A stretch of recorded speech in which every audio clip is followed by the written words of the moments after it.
ಈ ಲೋಕದಲ್ಲಿ ಎರಡು ತರದ ಕ್ಯಾಟಗರಿ ಜನ. ಒಂದು ಶಾರೀರದ ಸೌಭಾಗ್ಯಕ್ಕಾಗಿ ಬದುಕುತ್ತಾ ಇರುವಂತದ್ದು. ಇಡೀ ಲೋಕ ಏನ್ ಮಾಡ್ತದೆ, ಶಾರೀರ ಏನನ್ನ ಇಷ್ಟಪಡ್ತದೆ, ಶೋಭ ಬೇಕು, ಕುತ್ಕೊಳ್ಳಿಕ್ಕೆ ಒಳ್ಳೆ ಊಟ ಬೇಕು, ಕಾರ್ ಬೇಕು, ಬಂಗ್ಲೆ ಬೇಕು, ಮನೆ ಬೇಕು, ಇದರ ಕಡೆಗೆ ಒಂದು ಜನ ಹೋಗುತ್ತಾ ಇದೆ. ಹಲ್ಲೆಲೂಯಾ. ಇನ್ನೊಂದು ಜನ ಸತ್ಯ ದೇವರನ್ನ ಅರಿತಕ್ಕಂತ, ದೇವರನ್ನ ಪ್ರೀತಿಸುವವರು, ಅದು ಏನು ಇದ್ರೂ ಪರವಾಗಿಲ್ಲ, ಇಲ್ಲದೆ ಇದ್ರೂ ಪರವಾಗಿಲ್ಲ, ನಮಗೆ ಆತ್ಮವನ್ನ ರಕ್ಷಣೆ ಮಾಡಿಕೊಳ್ಳಬೇಕು ಅನ್ನುವ ಮಾರ್ಗದಲ್ಲಿ ಇದ್ದಾರೆ. ಇವೆರಡೇ ಮಾರ್ಗ. ಅದಕ್ಕೆ ಬಿಟ್ಟು ಮೂರನೇ ನಾಲ್ಕನೇ ಹುಡುಕಕ್ಕೆ ಹೋಗ್ಬೇಡ್ರಿ. ಹಲ್ಲೆಲೂಯಾ. ಒಂದು ಆತ್ಮೀಯ ಮಾರ್ಗದಲ್ಲಿ ಇದ್ರೆ ಸ್ತೋತ್ರ. ಆತ್ಮೀಯ ಮಾರ್ಗದಲ್ಲಿ ನಾನಿಲ್ಲ ಅಂತ ನನ್ನ ಮನಸ್ಸು ಹೇಳಿದ್ರೆ ಆಟೋಮೆಟಿಕ್ ಆಗಿ ನಾವೇನಾಗಿದ್ದೇವೆ, ಈಗ ಶಾರೀರದ ಮಾರ್ಗದಲ್ಲಿ ಇರುತ್ತೇವೆ. ಹಲ್ಲೆಲೂಯಾ. ಓಕೆ, ಒಂದು ವಚನ ಓದಿ ನಾನು ಮುಂದೆ ಹೋಗ್ತೇನೆ. ರೋಮಾಪುರದವರಿಗೆ ಬರೆದ ಪತ್ರಿಕೆ 8ನೇ ಅಧ್ಯಾಯ 5ನೇ ವಚನ ಓದಿ. ಶರೀರ ಭಾವವನ್ನು ಅನುಸರಿಸುವವರು ಅದಕ್ಕೆ ಸಂಬಂಧಪಟ್ಟವುಗಳ ಮೇಲೆ ಮನಸ್ಸಿಡುತ್ತಾರೆ. ಪವಿತ್ರಾತ್ಮನನ್ನು ಅನುಸರಿಸುವವರು ಪವಿತ್ರಾತ್ಮನಿಗೆ ಸಂಬಂಧಪಟ್ಟವುಗಳ ಮೇಲೆ ಮನಸ್ಸಿಡುತ್ತಾರೆ. Okay, hallelujah. ಹಲ್ಲೆಲೂಯಾ. ಎರಡು ವ್ಯಕ್ತಿಗಳು. ಒಂದು ವ್ಯಕ್ತಿ ಶಾರೀರವನ್ನ ಅನುಸರಿಸುವವರು. ಯಾರು? ಶಾರೀರವನ್ನ ಅನುಸರಿಸುವಂತ ಒಂದು ಗುಂಪು. ಇನ್ನೊಂದು ಗುಂಪು ಪವಿತ್ರಾತ್ಮನನ್ನ ಅನುಸರಿಸುವಂತ ಒಂದು ಗುಂಪು. ಹಲ್ಲೆಲೂಯಾ. ಇಲ್ಲಿ ಸತ್ಯವೇದ ಹೇಳ್ತದೆ, ಶಾರೀರವನ್ನ ಅನುಸರಿಸುವವರ ಗುಂಪು ಯಾವುದರ ಮೇಲೆ ಮನಸ್ಸಿಡುತ್ತದೆ? ಶರೀರಕ್ಕೆ ಸಂಬಂಧಪಟ್ಟಂತ ಆಸೆಗಳ ಮೇಲೆ ಮನಸ್ಸಿಡುತ್ತದೆ. ಪವಿತ್ರಾತ್ಮನನ್ನ ಅನುಸರಿಸುವವರು ಹಲ್ಲೆಲೂಯಾ. ಮೊದಲು ಎಡಗಡೆ ಶಾರೀರಿಕ ಸಂಬಂಧಪಟ್ಟವರು, ಬಲಗಡೆ ಈಗ ಪವಿತ್ರಾತ್ಮನಿಗೆ ಸಂಬಂಧಪಟ್ಟವರು. ನಾನು ಮೊದಲು ಶಾರೀರಿಕವಾಗಿರೋದನ್ನ ನಿಮಗೆ ವಿವರಣೆ ಮಾಡ್ತೇನೆ. ನಾವು ಯಾರಾದ್ರೂ ಈ ಎಡಪಕ್ಷದಲ್ಲಿ ಇದ್ರೆ ಭಯ ಪಡೋದು ಬೇಡ. ಇವತ್ತು ನಾವೇನ್ ಮಾಡ್ಬಿಡ್ಬೇಕು, ಬಲ ಪಕ್ಷಕ್ಕೆ ಬಂದ್ಬಿಡ್ಬೇಕು. ಹಲ್ಲೆಲೂಯಾ. ಅಕಸ್ಮಾತ್ ಬಲ ಪಕ್ಷದಲ್ಲಿ ಇದ್ರೆ ಏನ್ ಮಾಡ್ಬೇಕು?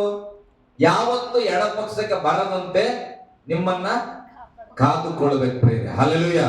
ಓ, ನಾನು ಬಲ ಪಕ್ಷದಲ್ಲಿ ಇದ್ದೇನೆ, ಸ್ತೋತ್ರ, ನಾನು ಹೆಂಗ್ ಬೇಕಾದ್ರೂ ಓಡಾಡ್ಬೋದು, ಹಂಗಿಲ್ಲ. ಇಲ್ಲಿರುವವನು ಕೂಡ ಆ ಕಡೆಗೆ ಬರದಂತೆ ಜಾಗೃತಿಯಾಗಿರಬೇಕು. ಹಲ್ಲೆಲೂಯಾ.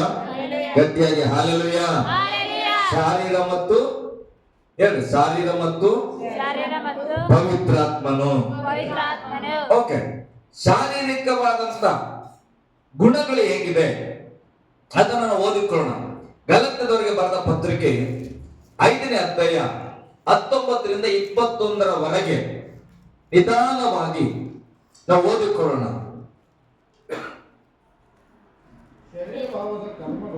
ಶರೀರ ಭಾವದ ಕರ್ಮಗಳು ನೋಡ್ರಿ, ಶಾರೀರಿಕವಾದಂತ ಕಾರ್ಯಗಳು, ಶಾರೀರಿಕವಾದಂತ ಕ್ರಿಯೆಗಳು ಆಲ್ರೆಡಿ ಪ್ರಸಿದ್ಧ ಆಗಿದೆ.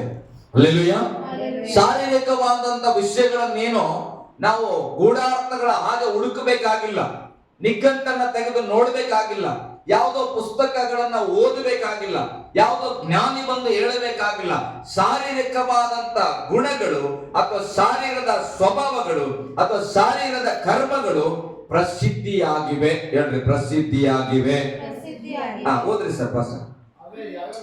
ಅವು ಯಾವ ಬಂದರೆ ನೋಡಿ, ಶಾರೀರಿಕವಾಗಿ ಪ್ರಸಿದ್ಧಿಯಾಗಿದೆ. ಶಾರೀರದ ಕರ್ಮ, ಶಾರೀರದ ಕೆಲಸ ಪ್ರಸಿದ್ಧವಾಗಿದೆ. ಅದರಲ್ಲಿ ಮೊದಲನೇದು ಜಾರತ್ವ, ಬಂಡುತನ, ನಾಚಿಕೆಗೇಡಿತನ, ವಿಗ್ರಹ ಆರಾಧನೆ, ಮಾಟ, ಹಗೆತನ, ಜಗಳ, ಹೊಟ್ಟೆಕಿಚ್ಚು, ಸಿಟ್ಟು, ಕಕ್ಷಭೇದ, ಭಿನ್ನಮತ, ಮತ್ಸರ, ಕುಡುಕುತನ, ದುಂದೌತನ,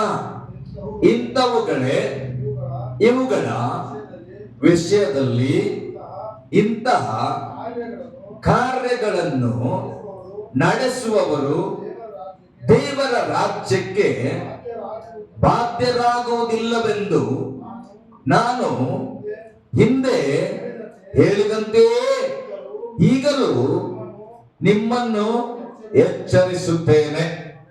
ಹಲ್ಲೆಲೂಯಾ. ಗಟ್ಟಿಯಾಗಿ ಹಲ್ಲೆಲೂಯಾ. ಈಗ ಶಾಲು ಬಂದ್ ಮಾಡ್ಬಾಗ, ಇಬ್ಬರು ಬರ್ರಿ, ನೀವು ಬರ್ಬಾಗ. ಈ ಕಡೆ ಒಬ್ಬ ಬರ್ರಿ, ಆ ಕಡೆ ಸೂಟ್ ಅದ, ಈ ಕಡೆ ಬಾ.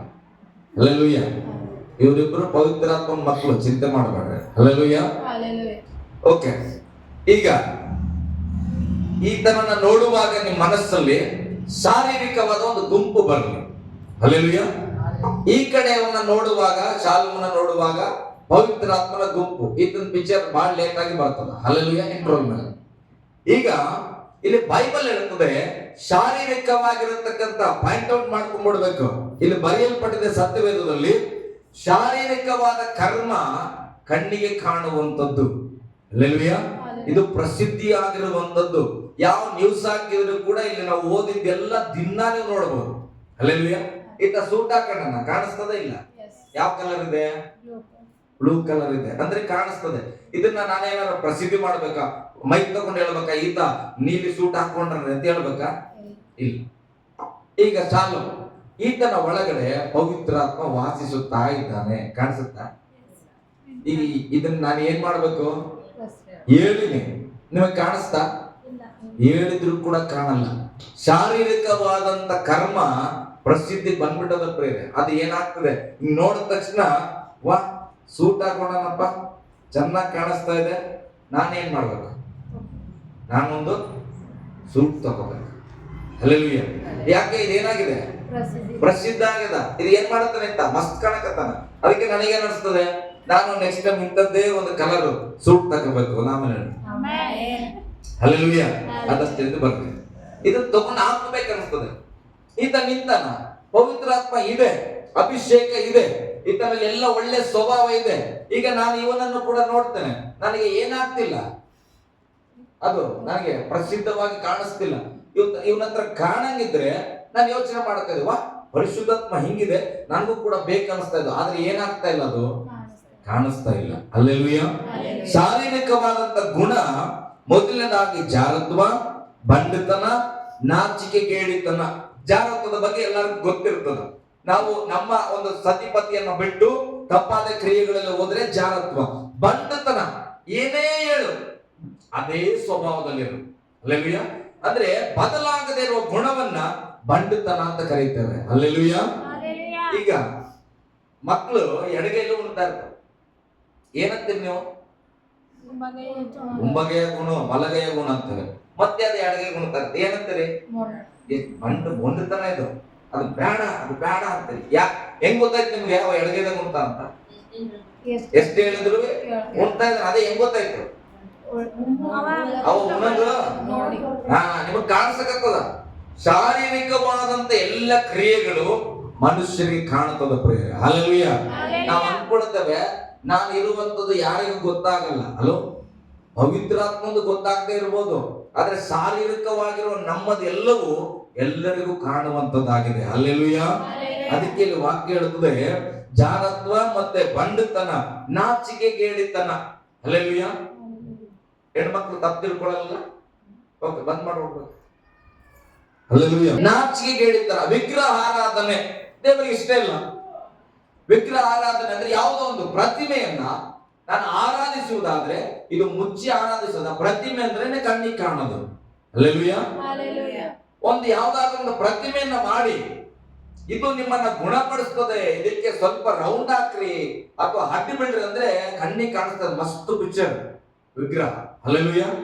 ಏನ್ ಮಾಡ್ತೇವೆ, ಬೇಗ ಅದನ್ನ ಅಡಾಪ್ಟ್ ಮಾಡ್ಕೊಳ್ತೇವೆ. ಬಹಳ ಸುಂದರವಾಗಿದೆ, ಇದು ಒಳ್ಳೆ ದೇವರು. ಹಲ್ಲೆಲೂಯಾ. ಯಾಕೆ? ಕಣ್ಣಿಗೆ ಕಾಣುವಂತದ್ದೆಲ್ಲ ಏನಾಗಿದೆ, ಪ್ರಖ್ಯಾತಿ ಆಗಿದೆ. ಇಲ್ಲಿ ವಚನ ಹೇಳಿದ ವಿಗ್ರಹ ಆರಾಧನೆ ಮಾಟ ಮಾತ್ರ. ಒಂದು ಕೂದಲು ತಗೊಂಬ, ಯಾವಾಗ ಬೇಕು ನಿಮ್ಮಿಂದ ಬರಂಗ ನಾನು ನ್ಯೂಸ್ ತಗ ಬರ್ತದ ಕೆಳಗ ನೋಡ್ರಿ. ನ್ಯೂಸ್ ಏನ್ ಹೇಳ್ಬೇಕು, ಜನಕ್ಕೆ ಒಳ್ಳೇದು ಹೇಳ್ಬೇಕು. ಕೆಳಗಡೆ ಹೋಗ್ತಾ ಇರ್ತದ. ನೀವು ಏನು ಇಷ್ಟಪಟ್ಟವರು ನಿಮ್ಮ ಜೊತೆ ಬರಬೇಕೆ, ವಶೀಕರಣ ಮಾಡಿ ಕೊಡಬೇಕೆ, ಇದೆಲ್ಲವನ್ನು ಎಲ್ಲೇ ಆಗ್ತಾರ ಕೆಳಗೆ. ಅಲ್ಲಪ್ಪ ಒಳ್ಳೇದು ಸಾರ್ತಾ ಇದೆಯಾ ನೀನು ನ್ಯೂಸ್ ಚಾನಲ್, ಯಾವ್ದು ಸಾರ್ತಾ ಇದೆಯಾ ಅಂದ್ರೆ ವಶೀಕರಣ ಮಾಡ್ಕೊಡೋದು, ಅಂದ್ರೆ ಮಾಟ ಮಾಡೋದು. ಜನ ಏನೋ ಟಪ್ಪಂತ ಅವ್ರಿಗೆ ಯಾರು ಕೇಳ್ತಾವ, ಹೆಣ್ಣು ಕೊಡಲ್ಲ ಅಂತಾರ, ತಗೋತ ಜೈ ಕ್ರಿಸ್ತ. ಎಷ್ಟೋ ಕ್ರೈಸ್ತರು ಕೂಡ ಇವತ್ತು ನಾನು ನೋಡ್ತಾನೆ ಮಾಟ ಮಂತ್ರದವರ ಬಳಿ ಹೋಗ್ತಾರೆ. ಹಲ್ಲೆಲೂಯಾ. ಯಾಕಂದ್ರೆ ಪೇಷನ್ಸ್ ಇಲ್ಲ, ದೇವರ ಬಳಿ ಹೊಂದ್ಕೊಳ್ಳೋ ಪೇಷನ್ಸ್ ಇಲ್ಲ. ಏನ್ ಮಾಡ ತಟ್ಟಂತ ಈಗ ನನ್ನ ಮಗನ ಮದುವೆ ಹಾಕೊಡ್ಬೇಕು, ಹಲ್ಲೆಲೂಯ. ಎಂತದೋ ತಂದು ಕಟ್ಬಿಡ್ಬೇಕು, ಹೋಗ್ಲ ಆಮೇಲೆ ಅಂತೆ. ಹಲ್ಲೆಲೂಯ. ಗಟ್ಟಿಯಾಗಿ ಹಲ್ಲೆಲೂಯ. ಮಾಟ ಮಂತ್ರ, ಹಗೆತನ, ಯಾವಾಗ್ಲೂ ಒಂಥರ ಹಗೆತನ ಮಾಡಿ ಸಿಟ್ಟು ಸಾಧಿಸೋದು ಅಂದ್ರೆ ಕಕ್ಸಭೇದ. ಹಲ್ಲೆಲೂಯ. ಬೈಬಲ್ ಹೇಳಿದ ಜಗಳ, ಯಾವಾಗ್ಲೂ ಜಗಳದ ಸ್ವಭಾವ. ಜಗಳ, ನಾನು ಈತ ಹುಡುಗ ಇಬ್ರು ಜಗಳ ಆಡ್ತಾ ಇದ್ವಿ, ಇದನ್ನ ನಾವು ಇಲ್ಲಿ ಜಗಳ ಆಡ್ಕೋತಾ ಇದ್ರೆ ನಿಮ್ಗೆ ಗೊತ್ತಾಗಲ್ಲ. ಶಾರೀರಿಕವಾದ ಸ್ವಭಾವ ಇದು. ಜಗಳ ಆಡೋದು ಏನಾಗಿದೆ, ಪ್ರಖ್ಯಾತಿಗೆ ಬರ್ತದ. ಹಲ್ಲೆಲೂಯ. ಗಟ್ಟಿಯಾಗಿ ಹಲ್ಲೆಲೂಯ.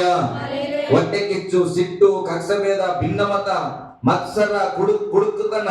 ಕುಡುದು ಎಲ್ಲಾರು ಬಿದ್ರೆ ಹೇಳ್ಬೇಕ ಯಾರಾದ್ರು? ನಾನೀಗ ಫುಲ್ ಟೈಟ್ ಆಗ್ತೀನಿ ಅಂತ ಇಟ್ಕೊಡ್ರಿ, ಹಿಂಗ್ ಬರ್ತಾ ಇದ್ರೆ ಏನಂತೀರಿ? ನಾ ಹೇಳ್ಬೇಕ ನಾನು ಕುಡ್ತೀನಿ ಅಂತ? ಏನಿಲ್ಲ, ಅವ್ನು ನೀವೇ ಹೇಳ್ತೀರಿ ಅವ ಇಂಥ ಬ್ರ್ಯಾಂಡ್ ಕುಡ್ದಿರ್ಬೇಕು, ಹೆಚ್ಚಿಗಾಗ್ಯದ ಮತ್ತು ಬರಂಗ್ ಕುಡ್ದೇನ ಬಿಡ್ತಾ ನೋಡಿ ಪಾಸ್ಟ್ ಅಂತ. ಹಲ್ಲೆಲೂಯ. ಇದೆಲ್ಲ ಶಾರೀರಿಕವಾದ ಸ್ವಭಾವ ಏನಾಗಿದೆ? ಪ್ರಸಿದ್ಧಿ ಆಗಿದೆ. ಹೇಳಿ, ಪ್ರಸಿದ್ಧಿ ಆಗಿದೆ. ಹಲ್ಲೆಲೂಯ. ಕುಡುಕುತನ, ದುಂದೌತಣ ಅಂದ್ರೆ ಗೊತ್ತಾ ನಿಮ್ಗೆ? ದುಂದೌತಣ ಹೇಳ್ರಿ, ದುಂದೌತಣ. ಈ ಮದುವೆಯಲ್ಲಿ 200 ಜನ ಬರ್ತಾರ, 200 ಜನಕ್ಕೆ ಒಂದು 250 ಜನ ಅಡಿಗೆ ಮಾಡಿಸ್ತಾರೆ. ಸ್ತೋತ್ರ. ಒಂದು 500 ಜನಕ್ಕೆ ಅಡಿಗೆ ಮಾಡಿಸೋದು. ಎಷ್ಟು ಊಟ ಮಾಡ್ತೀಯಪ್ಪ ನೀನು? ಒಂದೆರಡು ಸ್ವೀಟ್ ತಿಂದು, ಒಂದು ಪೂರಿ ತಿಂದು, ಸ್ವಲ್ಪ ಅನ್ನ ಸಾಂಬಾರು ತಿಂದು, ಸ್ವಲ್ಪ ರಸಂ ಹಾಕೊಂಡ್ರೆ ಮುಗೀತು ನಿನ್ ಕತೆ. 15 ತರದ ಸ್ವೀಟು. ಹಲ್ಲೆಲೂಯ. ಒಂದ್ 4 ತರದ ಪೂರಿ, ಚಪಾತಿ, ಈ ಕಡೆ ಸಬ್ಜಿ, ಈ ಕಡೆ ಅದು ಕಬಾಬು, ಪೀಸ್ ಎಲ್ಲಾನು ಪ್ಲೇಟಿಗೆ ಹಾಕ್ತೀವಿ. ಬಕಾಸುರ ನಾವು ಎಲ್ಲ ತಿನ್ನಕ್ಕೆ ಏನ್ ಮಾಡ್ತೇವೆ? ಯಾವ್ದೋ ಒಂದು ಇಷ್ಟ ಆಗಿ ತಿಂತೇವೆ, ಹೊಟ್ಟೆ ತುಂಬತದ, ಮಿಕ್ಕಿಂದಲ್ಲಿ ಏನ್ ಮಾಡ್ತೇವೆ? ತಗೊಂಡಾಗ ಡಸ್ಟ್ಬಿನ್ಗೆ ಹಾಕ್ತೀವಿ. ಇದು ದುಂದೌತಣ. ಅಂದ್ರೆ ಅವಶ್ಯಕತೆ ಇಲ್ಲದೆ ಅಡಿಗೆ ಮಾಡಿ ಚೆಲ್ತೇವಲ್ಲ, ಇದು ಏನಂತ? ದುಂದೌತಣ. ಅವ್ರು ಎಲ್ಲಿಗೆ ಹೋಗಲ್ಲ ಅಂತ? ಎಲ್ಲಿಗೆ ಹೋಗಲ್ಲ? ಎಲ್ಲಿಗೆ ಹೋಗಲ್ಲ ಅಂತ ಓದಿದ್ವಿ ಫಾಸ್ಟ್. ನೋಡ್ರಿ, ದೇವ್ರು ಹೇಳ್ತಾನ, ಒಂದು ತುತ್ತು ಅನ್ನವನ್ನ ಬಡವರಿಗೆ ಕೊಟ್ರೆ ನನಗ್ ಕೊಟ್ಟಾಗ ಎಷ್ಟೋ ಬಡವರು ಹತ್ಕೊಂಡು ಸಾಯ್ಲತ್ತಾರ, ಊಟ ಇಲ್ಲ ಅಂತ. ನೀನ್ ಏನ್ ಮಾಡ್ತಿದ್ಯಾ? ನಿನ್ನ ಐಷಾರಾಮಿ ಜೀವಿತ ತೋರ್ಸ್ಕೊಳಕ್ಕೆ ಹೆಚ್ಚಾದ ಅಡಿಗೆ ಮಾಡಿ ತಗೊಂಡೋಗಿ ಅಲ್ಲಿ ನಾಯಿನಲ್ಲಿ ತಿನ್ನಲಾರದಷ್ಟು ಕೆಟ್ಟೋಗುವ ಹಾಗೆ ಬಿಸಾಕ್ತಾ ಇದೆ. ಬೈಬಲ್ ಹೇಳ್ತಾರೆ, ಅದು ಕೂಡ ದೇವರಿಗೆ ಇಷ್ಟವಿಲ್ಲದ ಕ್ರಿಯೆ. ಹಲ್ಲೆಲೂಯ. ಗಟ್ಟಿಯಾಗಿ ಹಲ್ಲೆಲೂಯ. ಎಷ್ಟೋ ಸಲ ನಾವು ಮನೆಯಲ್ಲಿ ಕೆಲವರು ಹೇಳ್ತಾ ಇರ್ತಾರೆ, ಮಗ ಅನ್ನ ವೇಸ್ಟ್ ಮಾಡ್ಬೇಡ, ಚೆಲ್ಬೇಡ ಅಂತಾರೆ. ಹೋಗ್ಲಿ ಬೇಡಮ್ಮ. ಹಲ್ಲೆಲೂಯ. ಒಂದೊಂದ್ಸಲ ನನಗೆ ವಾಕ್ಯ ಹೇಳುವಾಗ ನಾನು ಎಷ್ಟೋ ವಿಷಯಗಳಲ್ಲಿ ಬದಲಾಗಿದ್ದೇನೆ. ಯಾಕೆ? ನಮ್ಗೆಲ್ಲ ನಮ್ಮ ಮನೆಯಲ್ಲಿ ಬಡವರು ತಿಂಗಳನ್ನ ತಿನ್ನೋದು ಅಭ್ಯಾಸ ಇಲ್ಲ. ಅವತ್ತು ಮಾಡಿ ಅವತ್ತು ನೋಡ್ಬೇಕು. ಇಲ್ಲಿ ಬಂದ ಮೇಲೆ ಎಲ್ಲವೂ ನೋಡ್ತಾನೆ. ಹಲ್ಲೆಲೂಯ. ಗಟ್ಟಿಯಾಗಿ ಹಲ್ಲೆಲೂಯ. ಉದ್ದಿನ ಬೇಳೆ ಬಿಟ್ಟು ಬೇರೆ ಎಲ್ಲ ಉಣ್ತಾನೆ. ನೆನ್ಪಿಟ್ಕೊಳ್ರಿ, ಎಲ್ಲ ಊಟ ಯಾವ್ದು ಕೊಡ್ರಿ ನಾನು ಮಾಡ್ತಾನೆ. ಆದ್ರೆ ಯಾಕೆ? ದೇವರಂತ ದುಂದೌತನ ಮಾಡ್ಬೇಡ್ರಿ, ವ್ಯರ್ಥ ಮಾಡ್ಬೇಡ್ರಿ ಆಹಾರವನ್ನ. ಹಲ್ಲೆಲೂಯ. ಇದೆಲ್ಲವೂ ಶಾರೀರಿಕವಾದಂತ ಗುಣಗಳು. ಹಲ್ಲೆಲೂಯ. ಗಟ್ಟಿಯಾಗಿ ಹಲ್ಲೆಲೂಯ. ಯಾರು ನಿದ್ರೆಯಲ್ಲಿ ಹೋಗ್ಬಾರ್ದು, ಎಚ್ಚರವಾಗಿರ್ರಿ. ಈ ಶಾರೀರಿಕವಾದ ಏನೇನು ಹೇಳಿದ್ವು ಆ ಗುಣಗಳಲ್ಲಿ ಇರುವವರು ಎಲ್ಲಿಗೆ ಸೇರಲ್ಲಂತ? ಓಕೆ, ಒಂದೇ ಸ್ವಲ್ಪ ಹೋಗೋಣ. ಫಿಲಿಪ್ಪಿ 3:18-19 ಹೋಗ್ರಿ ಮಗ, ಕೂತ್ಕೊಡ್ರಿ. ಇರ್ಲಿ ಸಾಕು, ಕೂತ್ಕೊಡ್ರಿ, ನಾನು ಆಮೇಲೆ ಕರೀತಾನೆ. ಈಗ ಗೊತ್ತಾಗಿದ್ರಲ್ಲ, ಒಂದ್ ಕಡೆ ಸೂಟು, ಒಂದ್ ಕಡೆ ನಾರ್ಮಲ್ ಡ್ರೆಸ್. ನೆನ್ಪಿಟ್ಕೊಂಡ್ಬಿಡ್ರಿ. ಫಿಲಿಪ್ಪಿ 3:18. ಯಾಕೆಂದರೆ ನೋಡ್ರಿ, ಯಾಕೆಂದ್ರೆ ಅನೇಕರು ಕ್ರಿಸ್ತನ ಶಿಲುಬೆಗೆ ವಿರೋಧಿಗಳಾಗಿ ನಡೆಯುತ್ತಾರೆ. ಅವರ ವಿಷಯದಲ್ಲಿ ನಿಮ್ಗೆ ಎಷ್ಟೋ ಸಾರಿ ಹೇಳಿದನು, ಅಳುತ್ತಾ. ನೋಡ್ರಿ, ಫಿಲಿಪ್ಪಿಯವ್ರಿಗೆ ಬರೆದ ಪತ್ರಿಕೆಯಲ್ಲಿ ಆತ ಹೇಳ್ತಾನ, ಅಳುತ್ತಾ ಹೇಳ್ತಾನೆ ಅಂತ. ನನಗಷ್ಟು ಪೇಷನ್ಸ್ ಇಲ್ಲ, ನಾನು ಸಂತೋಷವಾಗಿ ಹೇಳ್ತೇನೆ. ಹಲ್ಲೆಲೂಯ. ಗಟ್ಟಿಯಾಗಿ ಹಲ್ಲೆಲೂಯ. ಎಷ್ಟೋ ಜನ, ಯಾವ ಜನ ಬೇಕಾದ್ರೂ ಆಗಿರ್ಬೋದು, ಬೈಬಲ್ ಹಿಡ್ಕೊಂಡಿರ್ಬೋದು, ಉಪವಾಸ ಮಾಡ್ತಾ ಇರ್ಬೋದು, ವಾಕ್ಯ ಹಂಚುತ್ತಾ ಇರ್ಬೋದು, ಹಲ್ಲೆಲೂಯ, ಬೆಳ್ಳನ ವಸ್ತ್ರಗಳಲ್ಲಿ ಜೀವಿಸ್ತಾ ಇರ್ಬೋದು. ಆದ್ರೆ ಸತ್ಯವೇದ ಹೇಳ್ತದೆ, ಅನೇಕರು ಕ್ರಿಸ್ತನ ಶಿಲುಬೆಗೆ ವಿರುದ್ಧವಾಗಿ ಏನ್ ಮಾಡ್ತಾ ಇದ್ದಾರೆ? ಏನ್ ಮಾಡ್ತಾ ಇದ್ದಾರೆ?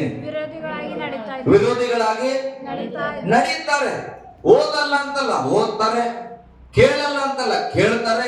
ಪ್ರಾರ್ಥನೆ ಮಾಡಲ್ಲ ಅಂತಲ್ಲ, ಮಾಡ್ತಾರೆ. ಆದರೂ ಕೂಡ ಕ್ರಿಸ್ತನ ಶಿಲುಬೆಗೆ ವಿರೋಧವಾಗಿ ಅವರು ನಡೆಯುತ್ತಾರೆ. ಹಲ್ಲೆಲೂಯ. ಅವರ ವಿಷಯದಲ್ಲಿ ನಿಮಗೆ ಎಷ್ಟೋ ಸಾರಿ ಹೇಳಿದನು, ಈಗಲೂ ಅಳುತ್ತಾ ಹೇಳುತ್ತೇನೆ, ಜಾಗೃತಿ ಆಗಿರ್ರಿ.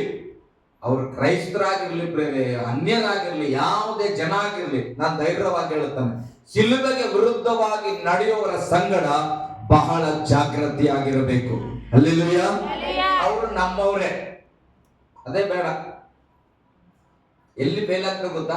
ಅವರು ನಮ್ಮವರೇ ಬಿಡ್ರಿ, ಇವರು ನಮ್ಮವರೇ ಬಿಡ್ರಿ. ಅವ್ರು ನಮ್ಮವರೇ, ಕೈಯಾಗ ಹಿಡ್ಕೊಂಡಿರೋದು ನೋಡಿದ್ರೆ ಗೊತ್ತಾಗ್ತದೆ ಅವೇನು ನಮ್ಮವ್ರು. ಬನ್ರಿ, ಹಲ್ಲೆಲೂಯಾ. ಗಟ್ಟಿಯಾಗಿ ಹಲ್ಲೆಲೂಯಾ.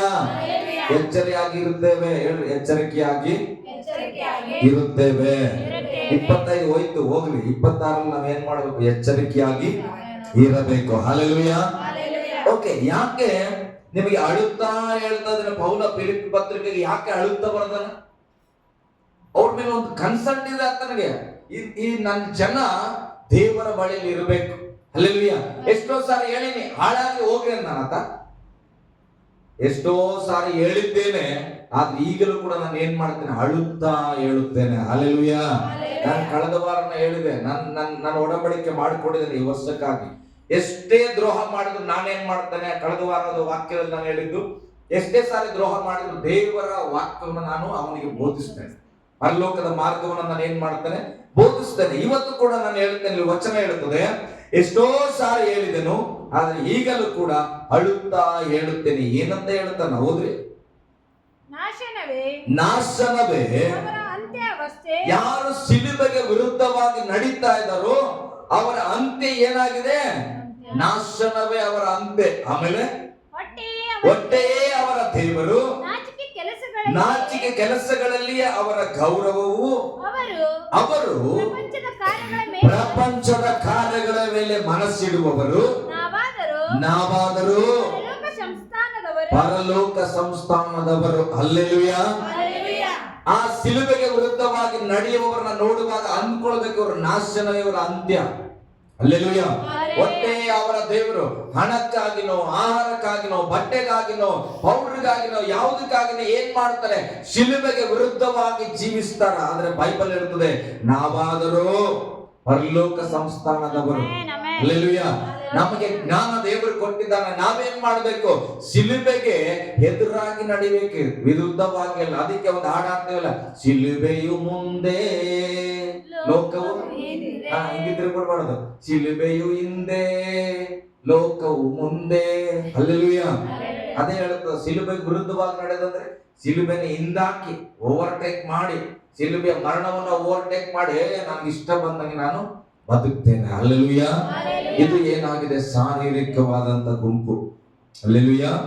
ಮುಂದೆ ಸ್ವಲ್ಪ 2 ಪೇತ್ರ 2ನೇ ಅಧ್ಯಾಯ 13ನೇ ವಚನ.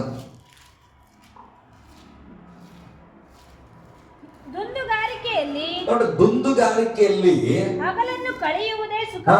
ದಿನ ಬೆಳಗಾಯ್ತಂದ್ರೆ ಏನ್ ಮಾಡ್ಬೇಕು? ದುಂದುಗಾರಿಕೆಯಲ್ಲಿ ಹಗಲನ್ನ ಕಳೆಯುವುದೇ ಸುಖವೆಂದು ಎಣಿಸುತ್ತಾರೆ.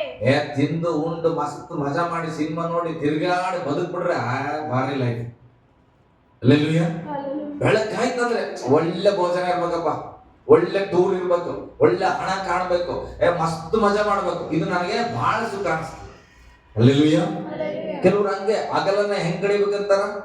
ಬರೀ ದುಂದುಗಾರಿಕೆ, ವ್ಯರ್ಥವಾದ ಖರ್ಚು, ವ್ಯರ್ಥವಾದ ತಿನಿಸುಗಳು, ವ್ಯರ್ಥವಾದಂತ ಡಾನ್ಸ್, ವ್ಯರ್ಥವಾದಂತ ಚಿತ್ರಗಳು, ವ್ಯರ್ಥವಾದ ಪಾರ್ಟಿಗಳನ್ನ ಮಾಡಿ ಹಗಲನ್ನ ಕಳೆಯುವುದೇ ಸುಖವೆಂದು ಎಣಿಸುತ್ತಾರೆ. ಆಮೇಲೆ ಇವರು ನೋಡ್ರಿ, ಇವರು ನಿಮ್ಮ ಸಂಗಡ ಸೇರಿ ಔತಣ ಮಾಡುತ್ತಿರುವಾಗ ವಂಚಕರಾಗಿದ್ದು ಉಂಡು ಕುಡಿದು ಕಳಂಕಕ್ಕೂ ಅವಮಾನಕ್ಕೂ ಕಾರಣರಾಗಿದ್ದಾರೆ. ಹಲ್ಲೆಲೂಯಾ. ಇಲ್ಲ ಸರ್, ನಮ್ ಜೊತೆ ಕರ್ತನ್ ಮೇಜ್ ಕೂಡ ತಕೊಂಡಾರ. ಹಲ್ಲೆಲೂಯಾ. ಚರ್ಚಿನಾಗ ಒಂದ್ ಅಗಲಕ್ಕೆ ಬೆಳೆಸಲ್ದ ಚಂದ ಊಟ ಮಾಡ್ತಾರ. ಹಲ್ಲೆಲೂಯಾ. ಇಲ್ಲೇ ಅಲ್ಲ, ಎಲ್ ಬೇಕಾದ್ರಾಗಿರ್ಬೋದು. ಮತ್ತೆ ಇಲ್ಲಿ ಯಾರ ಪಾಸ್ಟರ್ ಯಾರ ಬಗ್ಗೆ ಹೇಳ್ತಾರ ಅಂತ ಹುಡುಕ್ಬೇಡ್ರಿ. ಹಲ್ಲೆಲೂಯಾ. ನಮ್ ಜೊತೆಲೆ ಊಟ ಮಾಡಿ, ನಿಮ್ ಜೊತೆಲೆ ಊಟ ಮಾಡಿ, ದೇವರ ರಾಜ್ಯದ ಊಟವನ್ನು ಮಾಡಿ, ಲೋಕದ ಊಟವನ್ನು ಕೂಡ ಮಾಡಿ. ಹಲ್ಲೆಲೂಯಾ. ಬೈಬಲ್ ಹೇಳ್ತದೆ, ದುಂದುಗಾರಿಕೆಯಲ್ಲಿ ಹಗಲನ್ನ ಕಳೆಯುವುದೇ ಸುಖವೆಂದು ಎಣಿಸುತ್ತಾರೆ. ಇವರು ನಿಮ್ಮ ಸಂಗಡ ಸೇರಿ ಔತಣ ಮಾಡುತ್ತಿರುವಾಗ ಅವರು ವಂಚಕರಾಗಿದ್ದರೂ ಕೂಡ ನಿಮ್ಮ ಜೊತೆಲಿ ಉಂಡು ಕುಡಿದು ಕಳಂಕಕ್ಕೂ ಅವಮಾನಕ್ಕೂ ಕಾರಣವಾಗಿದ್ದಾರೆ. ಹಲ್ಲೆಲೂಯಾ. ಗಟ್ಟಿಯಾಗಿ ಹಲ್ಲೆಲೂಯಾ, ಹಲ್ಲೆಲೂಯಾ. ನಾನು ಒಂದು ಬಹಳ ಎಚ್ಚರಿಕೆ ಮಾತನ್ನು ಹೇಳ್ತೇನೆ. ಯಾವುದೇ ಒಬ್ಬ ವ್ಯಕ್ತಿ ಅಥವಾ ಸ್ತ್ರೀ ಆಗ್ಲಿ ಪುರುಷನಾಗ್ಲಿ ದೇವರಿಗೆ ಭಯಭಕ್ತಿಯಾಗಿ ಜೀವಿಸುವವರ ಸಂಗಡ ಅಯೋಗ್ಯತನದಲ್ಲಿ ಉಣಬೇಡ್ರಿ. ಊಟ ಮಾಡೋದ್ರ ಬಗ್ಗೆ ಅಲ್ಲ, ಸಹವಾಸದ ಬಗ್ಗೆ ನಾನು ಹೇಳ್ತೇನೆ. ಹಲ್ಲೆಲೂಯಾ. ಊಟ ಮಾಡೋದಂದ್ರೆ ಬರೀ ಆಹಾರ ತಿನ್ನುವಂಥದ್ದಲ್ಲ. ಲೌಕಿಕವಾಗಿ ಜೀವಿಸಿ ವಂಚನೆಯನ್ನು ಇಟ್ಟುಕೊಂಡು ನಂಬಿಗಸ್ತರ ಸಂಗಡ ಊಟ ಮಾಡ್ಲಿಕ್ಕೆ ಹೋಗ್ಬೇಡ್ರಿ. ಹಲ್ಲೆಲೂಯಾ. ಬೈಬಲ್ ಹೇಳ್ತದೆ ಅವ್ರು ವಂಚಕರಾಗಿದ್ರು ಕೂಡ ಏನಾಗಿದ್ದಾರಂತ, ಉಂಡು ಕುಡಿದು ಜೊತೆಯಲ್ಲಿ ಪವಿತ್ರತ್ವ ಉಳ್ಳವರ ಜೊತೆಯಲ್ಲೂ ಕೂಡ ಏನ್ ಮಾಡ್ತಾರೆ, ಔತಣ ಮಾಡುತ್ತಿರುವಾಗ ತನ್ನ ಹೃದಯ ವಂಚಕದಲ್ಲಿ ಇದ್ರೂ ಕೂಡ ಉಂಡು ಕುಡಿದು ಕಳಂಕಕ್ಕೂ ಅವಮಾನಕ್ಕೂ ಅವರು ಕಾರಣರಾಗಿದ್ದಾರೆ. ಹಲ್ಲೆಲೂಯಾ. ನೀನ್ ತಪ್ಪು ಮಾಡಿದಕ್ಕಿಂತ ತಪ್ಪನ್ನ ಇಟ್ಟುಕೊಂಡು ಪರಿಶುದ್ಧರ ಸಂಗಡ ಇರ್ತೇವಲ್ಲ, ಅದು ಬಹಳ ತಪ್ಪು. ಹಲ್ಲೆಲೂಯಾ. ಆಯ್ತು, ಅದನ್ನ ಏನ್ ಮಾಡೋದು, ತೆಗೆದಾಕಿ ಪರಿಶುದ್ಧ ಭೋಜನದಲ್ಲಿ ಬರಬೇಕೆ ಹೊರತು ಆ ಕಳಂಕವನ್ನ ಒತ್ತುಕೊಂಡು ಪರಿಶುದ್ಧ ಭೋಜನದಲ್ಲಿ ನಾವು ಬರಬಾರದು. ಹಲ್ಲೆಲೂಯಾ. ಗಟ್ಟಿಯಾಗಿ ಹಲ್ಲೆಲೂಯಾ. ಜಾಗ್ರತೆ. ಗಲಾತ್ಯದವರಿಗೆ ಬರೆದ ಪತ್ರಿಕೆ 6, 7, 8 6ನೇ ಅಧ್ಯಾಯ. ಬೇಗ ಬೇಗ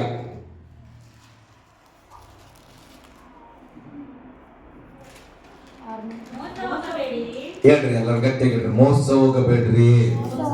ಹಲ್ಲೆಲೂಯಾ. ನೀನು ಪವಿತ್ರನಾಗಿದ್ರು ಮೋಸ ಹೋಗಬೇಡ, ಅಪವಿತ್ರನಾಗಿದ್ರು ಮೋಸ ಹೋಗಬೇಡ. ಪವಿತ್ರನಾಗಿದ್ರೆ ಅಪವಿತ್ರತೆಯ ಕಡೆಗೆ ಮನಸ್ಸು ಕೊಟ್ಟು ಮೋಸ ಹೋಗಬೇಡ. ಅಪವಿತ್ರನಾಗಿದ್ರೆ ಅದರಲ್ಲೇ ಉಳ್ಕೊಳ್ಳುವ ಮನಸ್ಸನ್ನ ಮಾಡಿ ಏನಾಗಬೇಡ, ಮೋಸ ಹೋಗಬೇಡ. ಹಲ್ಲೆಲೂಯಾ. ಗಟ್ಟಿಯಾಗಿ ಹಲ್ಲೆಲೂಯಾ. ಮುಂದೆ ಹೋದ್ರಿ. ಮೋಸ ಹೋಗಬೇಡ್ರಿ. ದೇವರು ತಿರಸ್ಕಾರ ಸಹಿಸುವವನಲ್ಲ, ಮನುಷ್ಯನು ತಾನು ಏನು ಬಿತ್ತುತ್ತಾನೋ ಅದನ್ನೇ ಕುಯ್ಯಬೇಕು. ಹಲ್ಲೆಲೂಯಾ. Very simple. ನಾನು ಏನ್ ಬಿತ್ತುತ್ತೇನೋ ನನ್ನ ಜೀವಿತದಲ್ಲಿ ಅದನ್ನೇ ನಾನು ಕುಯ್ಯುವವನಾಗಿದ್ದೇನೆ. ಹೊಲದಲ್ಲಿ ಹೋಗಿ ಜೋಳ ಬಿತ್ತಿದ್ರೆ ತೆನೆಯಾಗಿ ಏನ್ ಬರ್ತದಪ್ಪ, ಜೋಳದ ತೆನೆನೇ ಬರ್ತದ. ಜೋಳ ಬಿತ್ಬಿಟ್ಟು ನೀನು ಮೆಕ್ಕೆ ಬರ್ಲಿ ಅಂದ್ರೆ ಬರ್ತದ? ಇಲ್ಲ. ಅಥವಾ ರಾಗಿಯನ್ನ ಬಿತ್ಬಿಟ್ಟು ಒಳ್ಳೆ ದೊಡ್ಡ ಜೋಳ ಬರ್ಲಿ ಅಂದ್ರೆ ಬರ್ತದ? ಇಲ್ಲ. ಹಾಗಾದ್ರೆ ನಿನ್ನ ಜೀವಿತದಲ್ಲಿ, ನಿನ್ನ ಸ್ವಭಾವದಲ್ಲಿ, ನಿನ್ನ ಮಾತಿನಲ್ಲಿ, ನಿನ್ನ ಪ್ರಾರ್ಥನೆಯಲ್ಲಿ ಏನನ್ನ ಬಿತ್ತುತ್ತಾ ಇದ್ದಿ ಅದನ್ನೇ ನಿನ್ನ ಜೀವಿತದಲ್ಲಿ ಕಾಣಬೇಕಾಗುತ್ತದೆ. ಹಲ್ಲೆಲೂಯಾ. ಮೋಸವನ್ನ ಬಿತ್ತಿದ್ರೆ ನನ್ನ ಜೀವಿತದಲ್ಲಿ ಏನನ್ನ ಕೊಯ್ಲಿಕ್ಕೆ ಸಾಧ್ಯ? ಅನ್ಯಾಯವನ್ನ ಬಿತ್ತಿದ್ರೆ ಏನ್ ಬರ್ತದೆ? ದ್ವೇಷವನ್ನ ಬಿತ್ತಿದ್ರೆ ಏನ್ ಬರ್ತದೆ? ನಾನು ಯಾವಾಗ್ಲೂ ನಮ್ಮ ಸಾಥಿ ಹೊಡೆದೆ ಹೋಗ ಮಾಕಡೆ ಅಂತೇಳಿ ಕಳಿಸ್ಬಿಟ್ಟಿದ್ದೇನೆ. ಈಗ ಅಮ್ಮನ ಹೃದಯದಲ್ಲಿ ಏನಿರ್ತದ? ನಮ್ಮ ಭಾವ ನನಗೆ ಹೊಡೆದು ಕಳಿಸ್ಬಿಟ್ರು ಅನ್ನೋ ದ್ವೇಷ ಇರ್ತದ? ನಮ್ಮ ಭಾವ ನನಗೆ ಚೆನ್ನಾಗಿ ಹೊಡೆದ್ರಪ್ಪ, ಬಾಳ ಪ್ರೀತಿ ಮಾಡ್ತಾನೆ ಅಂತಾಳ. ನಾನು ಏನ್ ಬಿತ್ತಿನೋ ಅದು ಇರ್ತದೆ. ಈಗ ಆ ದ್ವೇಷ ಇದೆ ಆಕೆ ಹೃದಯದಲ್ಲಿ. ಹಾಗಾದ್ರೆ ಈಗ ಅಯ್ಯೋ ನಾನು ದ್ವೇಷ ಬಿತ್ಬಿಟ್ಟಿರಲ್ಲ, ಅದು ಬೆಳಿಬಾರ್ದಂತ ಏನ್ ಮಾಡ್ಬೇಕು? ತಪ್ಪಂತ ಹೋಗಿ ಬಿತ್ತಿನ ಬೀಜನ ತೆಗೆದು ಏನ್ ಮಾಡ್ಬೇಕು? ಆ ಜೋಳನ ತೆಗೆದಾಕಿ ರಾಗಿ ಬೇಕಂದ್ರೆ ಏನ್ ಮಾಡ್ಬೇಕು? ರಾಗಿಯನ್ನ ಬಿತ್ಬೇಕು. ಹಾಗಾದ್ರೆ ಏನ್ ಮಾಡ್ಬೇಕು? ಸತ್ಯಮ್ಮ ತಪ್ಪಾಗಿ ಬೈದ್ಬಿಟ್ಟೆ, ಏನ್ ಮಾಡ್ಬೇಕು? ಸತ್ಬಿಡು. ನಾನು ನಿನ್ನ ಪ್ರೀತಿಸ್ತಾನೆ. ಹಲ್ಲೆಲೂಯಾ. ನಾನು ನಿನ್ನ ಗೌರವಿಸ್ತಾನೆ. ಅವಾಗ ಆ ಬೀಜ ಬೆಳೀತದೆ. ನಾವೇನ್ ಮಾಡ್ತೇವೆ? ಯಾವ್ದೋ ಒಂದು ದ್ವೇಷ ಬಿಟ್ಟು 1 ವರ್ಷ ಆಗತ್ತ, ಈಗ ಏನಾಗಿದೆ? ಅದು ದೊಡ್ಡ ಮರ ಆಗಿ ಬೆಳೆದ. ಹಲ್ಲೆಲೂಯಾ. ಅವಾಗ ಅನ್ಕೊಳ್ತೀಯ ಹೋದ ತಕ್ಷಣ ಎಲ್ಲ ಜನ ಅಂತ ಹೇಳಿ ನಿನ್ ಮೇಲೆ ಜೋಳ ಬೆಳೀತಾ ಇದ್ರೆ ಅವಾಗ ಅನ್ಕೊಳ್ತೆ ನಾನು ಹಾಕಿದ್ದು ಒಂದೇ ಒಂದು ಜೋಳ. ಹಲ್ಲೆಲೂಯಾ. ನಾನು ಏನಂದ್ಬಿಟ್ಟೆ? ಅನ್ಬಾರ್ದದ್ದು ಒಂದೇ ಮಾತು ಹೋಗಿಲ್ಲ ಅನ್ಬಿಟ್ಟೆ ಅಷ್ಟೇ. ಅಷ್ಟಕ್ಕೆ ಇಷ್ಟು ಬೈತೀಯ? ಹಲ್ಲೆಲೂಯಾ. ಗಟ್ಟಿಯಾಗಿ ಹಲ್ಲೆಲೂಯಾ. ವಾಕ್ಯ ಏನ್ ಹೇಳ್ತದೆ? ಏನನ್ನು ಬಿತ್ತುತ್ತೀಯೋ ಒಂದು ಜೋಳ ಬಿತ್ತಿದ್ರೆ ಒಂದು ಜೋಳ ಬರ್ತದ ತೆನೆಯಲ್ಲಿ? 100,000 ಬರ್ಬೋದು. ಹಲ್ಲೆಲೂಯಾ. ಅದಕ್ಕೆ ಬಿತ್ತುವಾಗಲೇ ಜಾಗ್ರತೆ ಹೇಳು. ಬಿತ್ತುವಾಗ ಜಾಗ್ರತೆ. ಮುಂದೆ ಹೋದ್ರಿ. ತನ್ನ ಶರೀರ ಭಾವವನ್ನ ಕುರಿತು ಬಿತ್ತುವವನು ಆ ಭಾವದಿಂದ ನಾಶನವನ್ನ ಕೊಯ್ಯುವನು. ಯಾವ ವ್ಯಕ್ತಿ ಶಾರೀರಿಕವಾದದನ್ನ ಬಿತ್ತಲಿಕ್ಕೆ ಹೋಗುತ್ತಾನೋ ಆ ಶಾರೀರದ ಸ್ವಭಾವದಿಂದ ಆತನ ಏನನ್ನ ಕೊಯ್ಯುತ್ತಾನೆ? ನಾಶನವನ್ನ ಕುಯ್ಯಬೇಕಾಗ್ತದೆ. ಹಲ್ಲೆಲೂಯಾ. ಗಟ್ಟಿಯಾಗಿ ಹಲ್ಲೆಲೂಯಾ.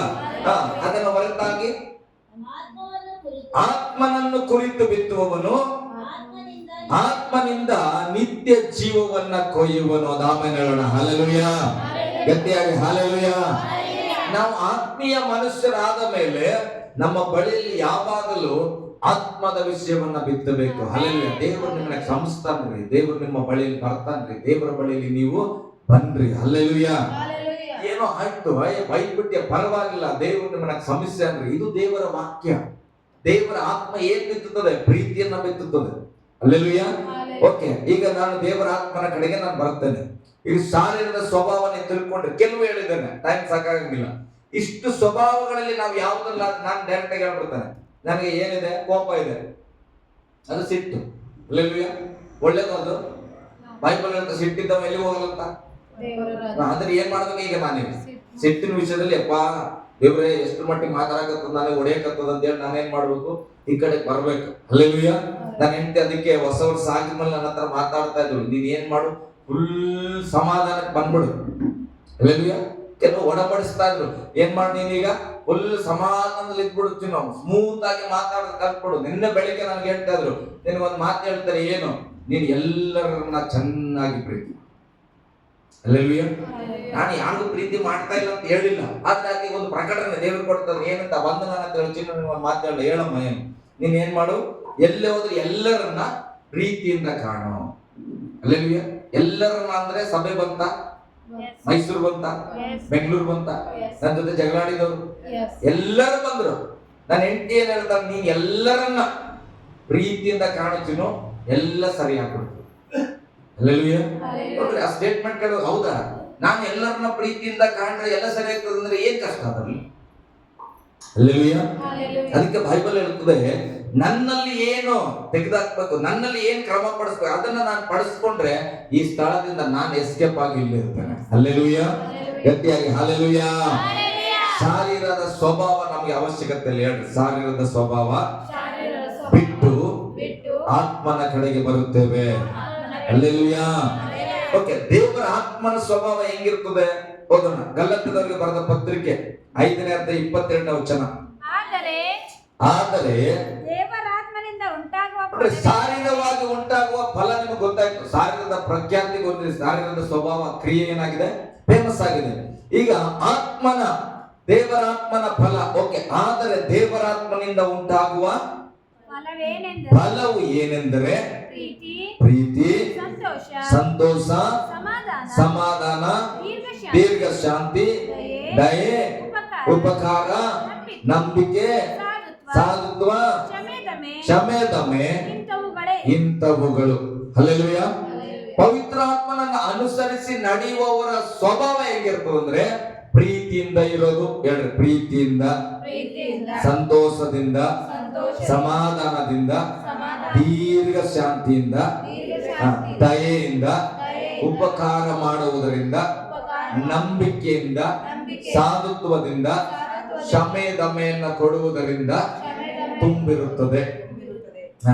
ಈಗ ನಿಮ್ಮ ಮನಸ್ಸೊಳಗಡೆ ಒಂದು ಜಡ್ಜ್ಮೆಂಟ್ ಆಗಲಿ, ಇದೆಲ್ಲದರಿಂದ ನಾವು ತುಂಬಿದ್ರೆ ಈ ಕಡೆ ಇದ್ದೇವೆ, ಸಾಲಂ ಕಡೆ. ಹಲ್ಲೆಲೂಯಾ. ಅಥವಾ ಇದ್ಯಾವುದ್ರು ನಮ್ಗೆ ಇಲ್ಲ, ಈ ಕಡೆದು ಇಲ್ಲ. ಹಲ್ಲೆಲೂಯಾ. ಫಸ್ಟ್ ನೀವು ಹೇಳಿದ್ರಲ್ಲ, ಈ ಕಡೆ ಸೂಟ್ ಹಾಕೊಂಡಿದ್ ಯಾವ ಸ್ವಭಾವ ನಮ್ಗಿಲ್ಲ. ಸ್ತೋತ್ರ, ಒಳ್ಳೇದು. ಈ ಸ್ವಭಾವ ಆದ್ರೆ ಇದೇನಾ? ಫಸ್ಟ್ ಇದೂ ಇಲ್ಲ, ಇದೂ ಇಲ್ಲ, ಅದು ಇಲ್ಲ ಅಂದ್ರೆ ನೀನ್ ಇದ್ರಾಗೆ ಇದ್ದ. ಅರ್ಥ ಆಗ್ತದ್ರಿ? ಇದು ಹೆಂಗಂದ್ರೆ, ಸ್ವಾಮಿ ನಾನು ಏನು ಗೊತ್ತಾದಂಗ ನಾನು ಪಾಪ ಮಾಡಿಲ್ಲ, ನಾನು ಯಾಕೆ ಸ್ವಾಮಿ ನಂಬಲಿ ಅಂದಂಗ. ನೀನ್ ಪಾಪ ಮಾಡಿಯೋ ಬಿಟ್ಟಿಯೋ, ನೀನ್ ರಕ್ಷಣೆ ಹೊಂದಿಲ್ಲ ಅಂದ್ರೆ ನೀನ್ ಪಾಪಿನಿ. ಹಲ್ಲೆಲೂಯಾ. ಪವಿತ್ರಾತ್ಮನನ್ನ ನೀನು ಅನುಸರಿಸಿದ್ರೆ ಇದು ನಿನ್ನ ಸ್ವಭಾವವಾಗಿರುತ್ತದೆ. ಹಲ್ಲೆಲೂಯಾ. ಗಟ್ಟಿಯಾಗಿ ಹಲ್ಲೆಲೂಯಾ. ಒಂದು ಆಮೇಲೆ ಹೇಳ್ರಿ. ಓಕೆ, ಏನೇನಿರ್ಬೇಕು? ಪ್ರೀತಿ, ಸಂತೋಷ, ಸಮಾಧಾನ, ದೀರ್ಘ ಶಾಂತಿ, ದಯೆ, ಉಪಕಾರ, ನಂಬಿಕೆ, ಸಾಧುತ್ವ, ಸಮಯದಮೆ, ಇಂಥವು ಇದ್ರೆ ಅವರು ಪವಿತ್ರಾತ್ಮನ ಮೇಲೆ ಮನಸ್ಸಿಡುವವರು. ಆತ್ಮನ ಮೇಲೆ ಮನಸ್ಸಿಡುವವರ ಸ್ವಭಾವ ಇದಾಗಿರುತ್ತದೆ. ಓಕೆ, 2 ಪೇತ್ರ 1ನೇ ಅಧ್ಯಾಯ 5ರಿಂದ 8ರವರೆಗೆ. ಬೇಗ ಇನ್ನೊಂದೆರಡು ವಚನ ಇದೆ, ಅದೆಲ್ಲ ಇದೆ ನಿಮಗೆ ಅಂತ ನಾನು ನಂಬುತ್ತೇನೆ. ಆಮೇಲೆ ಹೇಳಿ. ಓಕೆ, ಅದಿರೋದ್ರಿಂದ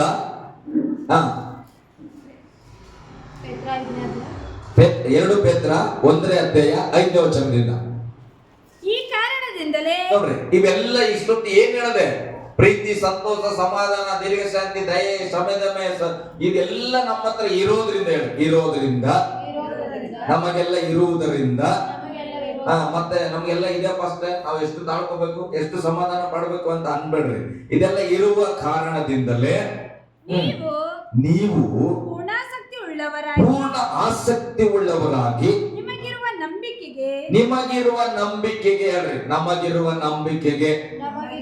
ನಿಮಗೆ ನಂಬಿಕೆ ಇಲ್ಲ ಅಂತಲ್ಲ, ನಿಮಗೆ ನಂಬಿಕೆ ಇದೆ. ನಮಗಿರುವ ನಂಬಿಕೆಗೆ ಸದ್ಗುಣಕ್ಕೆ ನೋಡ್ರಿ, ನಮಗಿರುವ ನಂಬಿಕೆಗೆ ಸದ್ಗುಣವನ್ನ ಸೇರಿಸ್ಬೇಕು. ಹಲ್ಲೆಲೂಯ. ನೀನ್ ನಂಬಿಕಸ್ಥನಾಗಿದ್ದಕ್ಕೆ ಸಭೆಗೆ ಬಂದಿದ್ದಿ, ಅದರ ಜೊತೆಯಲ್ಲಿ ನೀನು ಏನು ಯಾಡ್ ಮಾಡ್ಕೊಳ್ಬೇಕಂದ್ರೆ ಸದ್ಗುಣಗಳನ್ನ ಯಾಡ್ ಮಾಡ್ಕೊಳ್ಬೇಕು. ಎರಡು ಸದ್ಗುಣಗಳನ್ನು. ಈಗ ಸದ್ಗುಣ ಕೆಲವರು ಹೊಂದ್ಕೊಂಡಿದ್ದೀರಿ. ಬೈಬಲ್ ಹೇಳ್ತದೆ ಸದ್ಗುಣಕ್ಕೆ ಏನನ್ನ ಅಲ್ಲ, ಅದು ನಂಬಿಕೆಗೆ ಸದ್ಗುಣವನ್ನು. ಓದುವಾಗ ಹಿಂಗೆ ಓದ್ರಿ, ನಂಬಿಕೆಗೆ ಸದ್ಗುಣವನ್ನು, ಸದ್ಗುಣಕ್ಕೆ ಜ್ಞಾನವನ್ನ. ಸದ್ಗುಣ ಉಳ್ಳವ್ರೆ, ನಾನೆಲ್ಲ ಒಳ್ಳೆ ಸ್ವಭಾವ, ಒಳ್ಳೆ ಗುಣ ಇದೆ ಅಷ್ಟಕ್ಕೆ ನಿಂತ್ಕೋಬೇಡ, ಹೆಮ್ಮೆ ಪಡಬೇಡ. ಆ ಒಳ್ಳೆ ಸ್ವಭಾವದ ಜೊತೆಯಲ್ಲಿ ದೇವರ ಜ್ಞಾನ ಬೆಳೆಸಬೇಕು. ಹಲ್ಲೆಲೂಯಾ. ಓಕೆ, ಸದ್ಗುಣಕ್ಕೆ ಜ್ಞಾನವನ್ನು, ಜ್ಞಾನಕ್ಕೆ ದಮೆಯನ್ನು, ದಮೆಗೆ ತಾಳ್ಮೆಯನ್ನು, ತಾಳ್ಮೆಗೆ ಭಕ್ತಿಯನ್ನು, ಭಕ್ತಿಗೆ ನಮ್ಗೆಲ್ಲ ಇದೆ, ಇದೊಂದು ಬೇಡ. ಹಲ್ಲೆಲೂಯಾ. ಸಹೋದರನ ಜೊತೆ ಮಾತಾಡ ಅನ್ಬೇಡ್ರಿ ಸರ್, ನನಗದು ಇಷ್ಟ ಆಗಲ್ಲ. ಆದ್ರೆ ನಾನು ಹೇಳ್ತೇನೆ, ಆದ್ರಿಂದ ನಾನು ಯೇಸುವಿನ ಸಂಪೂರ್ಣವಾಗಿ ಅರ್ಥಕೊಂಡಿದ್ದು. ಹಲ್ಲೆಲೂಯಾ. ಭಕ್ತಿ ಇರುವವನಿಗೆ ಸಹೋದರ ಸ್ನೇಹ ಕೂಡ ಇರ್ಬೇಕು. ತಾಳ್ಮೆ ಉಳ್ಳವನಿಗೆ, ನನಗೆ ಬಹಳ ತಾಳ್ಮೆ ಅದ, ನೀನ್ ತಮ್ಮನ ಜೊತೆ ಮಾತಾಡ್ತೀಯ? ಇಲ್ಲ. ಮತ್ತೆ ಎಲ್ಲಿದೆ ತಾಳ್ಮೆ? ಎಲ್ಲಿದೆ ದಮೆ? ಹಲ್ಲೆಲೂಯಾ. ಎಲ್ಲಿದೆ ಜ್ಞಾನ? ದೇವರ ಜ್ಞಾನ. ದೇವರ ಜ್ಞಾನ ಹೇಳ್ತದೆ ಸಹೋದರನ ಕ್ಷಮಿಸಿ ಕಾಣಿಕೆ ಕೊಡು. ಹಲ್ಲೆಲೂಯಾ. ಗಟ್ಟಿಯಾಗಿ ಹಲ್ಲೆಲೂಯಾ. ಓಕೆ, ಸಹೋದರ ಸ್ನೇಹವನ್ನು, ಸಹೋದರ ಸ್ನೇಹಕ್ಕೆ ಪ್ರೀತಿಯನ್ನ ಕೂಡಿಸ್ರಿ. ದೇವರು ನಮ್ಮ ಮೇಲೆ ಪ್ರೀತಿ ಇಟ್ಟರು, ಏನ್ ಮಾಡಿದ್ರು? ಪ್ರೀತಿ ಮಾಡಿ ಏನ್ ಮಾಡಿದ್ರು? ಒಂದು ಲವ್ ಸಿಂಬಲ್ ಇರೋ ದಿಂಬು ಕೊಟ್ಟು, ಏನ್ ಕೊಟ್ಟು? ತನ್ನ ಮಗನನ್ನ ಕಳಿಸಿಕೊಟ್ರು. ಯೇಸು ಸ್ವಾಮಿ ನಮ್ಮ ಮೇಲೆ ಪ್ರೀತಿ ಇಟ್ಟನು, ಏನ್ ಮಾಡುದು? ತನ್ನ ಪ್ರಾಣ, ರಕ್ತ, ಸರ್ವಸ್ವವನ್ನು ನಮಗಾಗಿ ಕೊಟ್ಟನು. ಹಲ್ಲೆಲೂಯಾ. ಸಹೋದರ ಸ್ನೇಹದಲ್ಲಿ ಪ್ರೀತಿ ಇರಬೇಕಂದ್ರೆ ಪ್ರೀತಿಗೆ ತನ್ನನ್ನೇ ತಾನು ತ್ಯಾಗ ಮಾಡುವಷ್ಟು ಸ್ವಭಾವ ಇರಬೇಕ್ರಿ. ಹಲ್ಲೆಲೂಯಾ. ಗಟ್ಟಿಯಾಗಿ ಹಲ್ಲೆಲೂಯಾ. ಪವಿತ್ರಾತ್ಮನನ್ನ ಹೊಂದಿರುವವರ ಕ್ರಿಯೆಗಳು ಹಿಂಗಿರ್ತದ. ಹೇಗೆ? ಜ್ಞಾನಕ್ಕೆ ನಾವು ದಮೆಯನ್ನು, ದಮೆಗೆ ತಾಳ್ಮೆಯನ್ನು, ತಾಳ್ಮೆಗೆ ಭಕ್ತಿಯನ್ನು, ಭಕ್ತಿಗೆ ಸಹೋದರ ಸ್ನೇಹವನ್ನು, ಸಹೋದರ ಸ್ನೇಹಕ್ಕೆ ಪ್ರೀತಿಯನ್ನ ನಾವು ಸೇರಿಸುವವರಾಗಿರಬೇಕು. ಹಲ್ಲೆಲೂಯಾ. ಕೂಡಿಸ್ಬೇಕು. ಆಮೇಲೆ ಇವು ನಿಮ್ಮಲ್ಲಿದ್ದು ಹೆಚ್ಚುತ್ತಾ ಬಂದರೆ, ನಿಮ್ಮಲ್ಲಿ ಕಡಿಮೆಯಾಗುತ್ತಾ ಬಂದರೆ ಏನಾಗ್ಬೇಕು? ನಮ್ಗೆಲ್ಲ ಇದೆ ಸರ್, 2025 ಕಲ್ತೀವಿ. ಯಾಕೆ ಹೇಳ್ತೀರಿ ಇದು ಪ್ರಸಂಗ ಅಂದ್ರೆ, ಕಲ್ತಿರಲ್ಲ, ಅದು ಹಂಗೆ ಇರಬಾರ್ದಂತ. ಏನಾಗ್ಬೇಕದು? ಹೆಚ್ಚುತ್ತಾ ಬರ್ಬೇಕು. ಮನಸ್ಸಲ್ಲಿ ಧ್ಯಾನ ಮಾಡ್ರಿ, ಹೆಚ್ಚಾಗಿದ್ದೇನ ಕಮ್ಮಿ ಆಗಿದೆ? ಹಲ್ಲೆಲೂಯಾ. ಭಕ್ತಿ ಹೆಚ್ಚಾಗಿದ್ದ, ತಾಳ್ಮೆ ಹೆಚ್ಚಾಗಿದ್ದ, ಸದ್ಗುಣಗಳು ಹೆಚ್ಚಾಗಿದೆಯಾ, ಜ್ಞಾನ ಹೆಚ್ಚಾಗಿದೆಯಾ, ಪ್ರೀತಿ ಹೆಚ್ಚಾಗಿದೆಯಾ, ಸ್ನೇಹ ಹೆಚ್ಚಾಗಿದೆಯಾ, ಅಥವಾ ಎಲ್ಲದರಲ್ಲೂ ಕಡಿಮೆ ಆಗಿದೆಯಾ ಅಂತ ನಿಮ್ಮನ್ನ ನೀವೇ ವಿಚಾರಿಸಿಕೊಳ್ಳಬೇಕು. ಹಲ್ಲೆಲೂಯಾ. ಓಕೆ, ಹೆಚ್ಚುತ್ತಾ ಬಂದರೆ ನಮ್ಮ ಕರ್ತನಾದ ಯೇಸು ಕ್ರಿಸ್ತನ ಸಂಬಂಧವಾದ ಪರಿಜ್ಞಾನವನ್ನ ಹೊಂದುವ ವಿಷಯದಲ್ಲಿ ನಿಮ್ಮನ್ನು ಆಲಸ್ಯಗಾರರು, ನಿಷ್ಫಲರು ಆಗದಂತೆ ಮಾಡುತ್ತವೆ. ಹಲ್ಲೆಲೂಯಾ. ದೇವರ ಪರಿಜ್ಞಾನದ ವಿಷಯದಲ್ಲಿ ನಾವು ಸೋಲಿಲ್ಲದವರು, ಅಂದ್ರೆ ಸೋಲನ್ನ ಕಾಣದವರಾಗಿರ್ಬೇಕಂದ್ರೆ ಈ ವಿಷಯಗಳಲ್ಲಿ ದಿನದಿಂದ ದಿನಕ್ಕೆ, ತಿಂಗಳಿಂದ ತಿಂಗಳಿಂದ, ವರ್ಷದಿಂದ ವರ್ಷಕ್ಕೆ ಹೆಚ್ಚಬೇಕು ಪ್ರೇರೆ. ಹಲ್ಲೆಲೂಯಾ. ಕಡಿಮೆ ಆದ್ರೆ ಏನಾಗ್ತದೆ? ನಿಷ್ಫಲರಾಗಿ ಹೋಗ್ತೇವೆ. ಹಲ್ಲೆಲೂಯಾ. ಅದಕ್ಕೆ ವಚನ ಹೇಳ್ತದೆ, ದೇವರ ಪರಿಜ್ಞಾನ, ಕ್ರಿಸ್ತನ ಸಂಬಂಧವಾದ ಪರಿಜ್ಞಾನವನ್ನು ಹೊಂದುವ ವಿಷಯದಲ್ಲಿ ನಿಮ್ಮನ್ನು ಆಲಸ್ಯಗಾರರು, ನಿಷ್ಫಲರು ಆಗದಂತೆ ಈ ಕ್ರಿಯೆಗಳು ಮಾಡುತ್ತವೆ ಎಂಬುದಾಗಿ. ಹಲ್ಲೆಲೂಯಾ. ಗಟ್ಟಿಯಾಗಿ ಹಲ್ಲೆಲೂಯಾ. ಹಾಗಾದ್ರೆ ಏನ್ ಮಾಡ್ಬೇಕು? ಈಗ ಒಂದು ತೀರ್ಮಾನ. ಗಲಾತ್ಯ 6ನೇ ಅಧ್ಯಾಯಕ್ಕೆ ಬನ್ರಿ, ಇದನ್ನ ನಾನು ಹೇಳಿ ಮುಗಿಸ್ತೇನೆ. 6ನೇ ಅಧ್ಯಾಯ 9ನೇ ವಚನ. ಏನ್ ಮಾಡ್ಬೇಕಂದ್ರೆ, ಯಾವ್ದ್ರಲ್ಲಿ? ಒಳ್ಳೇದ್ ಮಾಡಿ ಮಾಡಿ ಸಾಕಾಗ್ಯದ, ಇನ್ ಮುಂದೆ ಮಾಡಬೇಡ. ಹೋದ್ ವರ್ಷ ಎಲ್ಲ ಬಹಳ ಒಳ್ಳೇದ್ ಮಾಡಿ ಏನ್ ಬಂದದ ನನಗೆ? ಏನ್ ಸಿಕ್ಕ್ಯದ ನನಗೆ? ಹಲ್ಲೆಲೂಯಾ. ಈ ಮನೆಗೆ ದುಡ್ದು ದುಡ್ದು ಒಳ್ಳೇದ್ ಮಾಡಿ ಏನ್ ಕೊಟ್ಟವ ನನಗ? ಇನ್ ಮುಂದೆ ಏನ್ ಮಾಡಬಾರ್ದು? ಒಳ್ಳೇದೇ ಮಾಡಬಾರ್ದು. ಹಲ್ಲೆಲೂಯಾ. ಕೆಲವರು ಹೊಸ ವರ್ಷದ ಸ್ಟೇಟಸ್ ಇಡ್ತಾರೆ, ಬಹಳ ಒಳ್ಳೆಯವರಾಗಿರ್ಬಾರ್ದು, ಕೆಟ್ಟದೇ ಬರ್ತದ, ಅದಕ್ಕೆ ನಾನು ಈಗ ಮುಂದೆ ಕೆಟ್ಟವನಾಗಿರ್ತೀನಿ. ಹಲ್ಲೆಲೂಯಾ. ಗಟ್ಟಿಯಾಗಿ ಹಲ್ಲೆಲೂಯಾ. ನೀನು ಪವಿತ್ರಾತ್ಮನ ಮೇಲೆ ಮನಸ್ಸಿಟ್ರೆ ಒಳ್ಳೆದನ್ನ ಮಾಡುವುದರಲ್ಲಿ ಇರೋಣ. ಹೇಳಿಲ್ಲ, ಒಳ್ಳೆದನ್ನ ಮಾಡುವುದರಲ್ಲಿ ಬೇಸರಗೊಳ್ಳದೆ ಇರೋಣ. ಒಳ್ಳೇದು ಯಾವುದು? ಒಳ್ಳೇದಂದ್ರೆ ಯಾವ್ದು ಹೇಳ್ರಿ ನೋಡ, ಒಂದೆರಡು ಮೂರು ಒಳ್ಳೆ ಕ್ರಿಯೆಗಳಂದ್ರೆ ಏನು ಹೇಳ್ರಿ ನೋಡ, ಒಂದೆರಡು ಮೂರು ಮಾತನೆಗಳು. ನೀವು ಒಳ್ಳೇದ್ ಮಾಡ್ಬೇಕು. ನೀವು ಸಹಾಯ ಮಾಡೋದು. ಹಲ್ಲೆಲೂಯಾ. ಸಹಾಯ ಮಾಡೋದಂದ್ರೆ ಈಗ ನಾನು ಹೋಗಿ ನನ್ನ ಹೆಂಡತಿಗೆ ಹೊಡಿತಾ ಇರ್ತೇನೆ, ಸಹಾಯ ಹೆಂಗ್ ಮಾಡ್ತೇನೆ? ಕಷ್ಟದಲ್ಲಿ ತಗೋರಿ, ಮೈಕ್ ತಗೋರಿ, ಕಟ್ಟಿ ಬೇಡ, ಕಬ್ಬಿಣ ತಗೋರಿ ಅನ್ಬೇಕಾ? ಮತ್ತೆ ಹೆಂಗ್ ಸಹಾಯ ಮಾಡ್ತೀರಿ? ಕಷ್ಟದಲ್ಲಿರುವವರಿಗೆ ಸಹಾಯ ಮಾಡೋದು. ಆಮೇಲೆ ಮತ್ತೆ ಒಂದು ಒಳ್ಳೇದು ಬೇರೆದು, ಬೇರೆ ಒಳ್ಳೇದೇನು ಮಾಡ್ತೀರಿ?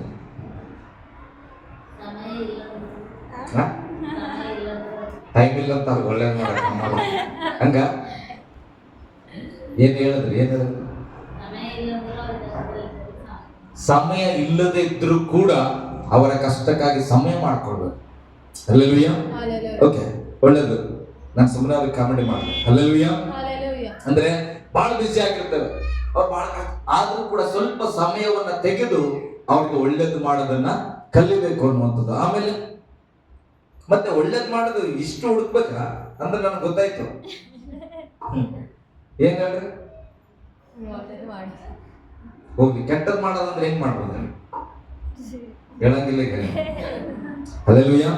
ಒಳ್ಳೇದ್ ಮಾಡ್ಬೇಕಾದ್ರೆ ಏನ್ ಮಾಡ್ಬೋದು? ಇಷ್ಟೊತ್ತು ನಾನು ಪ್ರಸಂಗ ಮಾಡೀನಿ, ಬಹಳಷ್ಟು ಒಳ್ಳೆ ವಿಷಯಗಳು ಬಂದು ಸಿಂಪಲ್. ನಾನು ಹೊರಗಿನ ವಿಚಾರ ಬೇಡ. ಏನ್ ಮಾಡ್ಬೋದು? ಪ್ರೀತಿ ಮಾಡ್ಬೋದು. ಮತ್ತೆ ಒಳ್ಳೇದು ಏನ್ ಮಾಡ್ಬೋದು? ಕ್ಷಮಿಸಬೇಕು. ಇದು ನನಗೆ ಬರ್ಬೇಕು ಮೇನ್. ಹಲ್ಲೆಲೂಯಾ. ಒಳ್ಳೇದು ಮಾಡೋದಂದ್ರೆ ಮೊದಲು ನೀನು ಆಯಿಲ್ಮೆಂಟ್ ಹಚ್ಚೋದು ಬೇಡ, ಆಮೇಲೆ ಇರ್ಲದು. ಮೊದ್ಲು ಏನೋ ಒಂದು ನನ್ಗೆ ಅಂದದಕ್ಕೆ ನಾನು ಶ್ರಮಿಸೋದನ್ನ ಕಲಿಬೇಕ್ರಿ. ಬಹಳ ದೊಡ್ಡ ಒಳ್ಳೆತನ ಅಂದ್ರೆ ದೇವರಲ್ಲಿ ನಮ್ ಪಾಪನ ಏನ್ ಮಾಡೋಣ? ಕ್ಷಮಿಸ್ಬಿಟ್ಟು. ಎಂತ ಕ್ಷಮೆ ಗೊತ್ತಾ? ಸುಮ್ಮನೆ ಕನಸಲ್ಲಿ ಕೂಡ ನೆನಪಿಗೆ ಬರಬಾರ್ದು. ಹಾಗೆ ದೇವರಿಗೆ ಕ್ಷಮಿಸಲ್ಪಟ್ಟ ನಾವು ದೇವರ ಮಕ್ಕಳಾಗಿದ್ರೆ ಮೊದಲು ಆ ಒಳ್ಳೆ ಕ್ರಿಯೆ ನಮ್ಮಲ್ಲಿ ಬರಬೇಕು. Hallelujah, hallelujah. ಓಕೆ, ಮುಂದೆ ಹೋದ್ರಿ. ಒಳ್ಳೆದನ್ನ ಮಾಡುವುದರಲ್ಲಿ ಬೇಸರಗೊಳ್ಳದೆ ಇರೋಣ, ಯಾಕೆಂದರೆ ಮನಗುಂದದೆ ಇದ್ದರೆ ತಕ್ಕ ಸಮಯದಲ್ಲಿ ಬೆಳೆಯನ್ನ ಕೊಯ್ಯುವೆವು. ಒಬ್ಬ ರೈತ ಹೋಗಿ ಜೋಳ ಹಾಕಿ ಬಂದಂದ್ರೆ, ಗಮನಿಸ್ರಿ ನನ್ನ ಕಡೆ, ಜೋಳ ಬಿತ್ತಿ ಬರ್ತಾನ, ಹೋಗಿ ನೆಕ್ಸ್ಟ್ ಡೇ ಏನ್ ಮಾಡ್ತಾನ? ಆ ಜೋಳ ಬಿತ್ತಿದ ಹೊಲದಲ್ಲಿ ನೀರ್ ಹಾಕ್ತಾನ, ಗೊಬ್ಬರ ಹಾಕ್ತಾನ. ಆಮೇಲೆ ಏನ್ ಮಾಡ್ತಾನ? ಒಂದ್ 4-5 ದಿನ ಆದ್ಮೇಲೆ ಮತ್ತೆ ನೀರ್ ಹಾಕ್ತಾನ, ಸ್ವಲ್ಪ ಗಿಡ ಬೆಳೀತದ. ಹಲ್ಲೆಲೂಯಾ.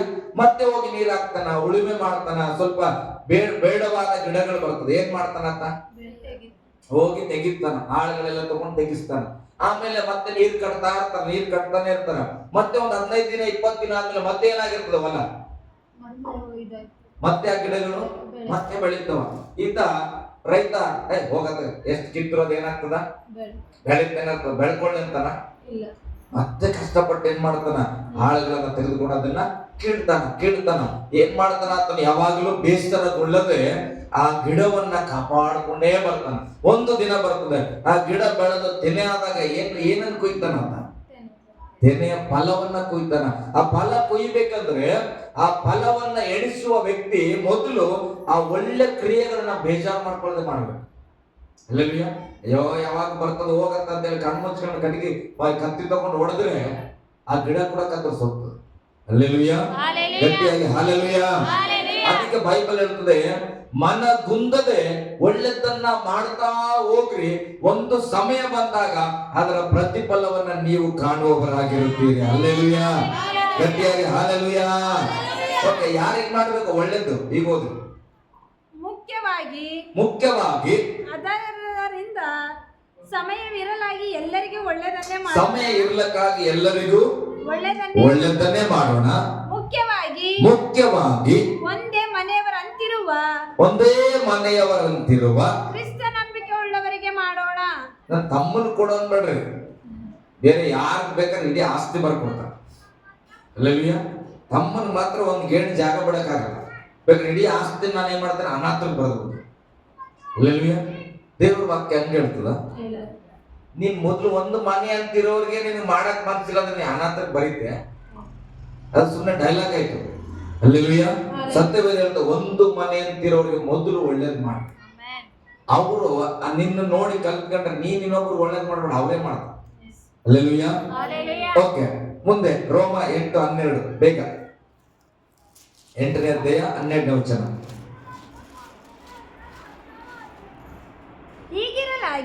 ಹೀಗಿರಲಾಗಿ ಸಹೋದರರೇ ನಾವು ಹಂಗಿನಲ್ಲಿದ್ದೇವೆ ಆದರೆ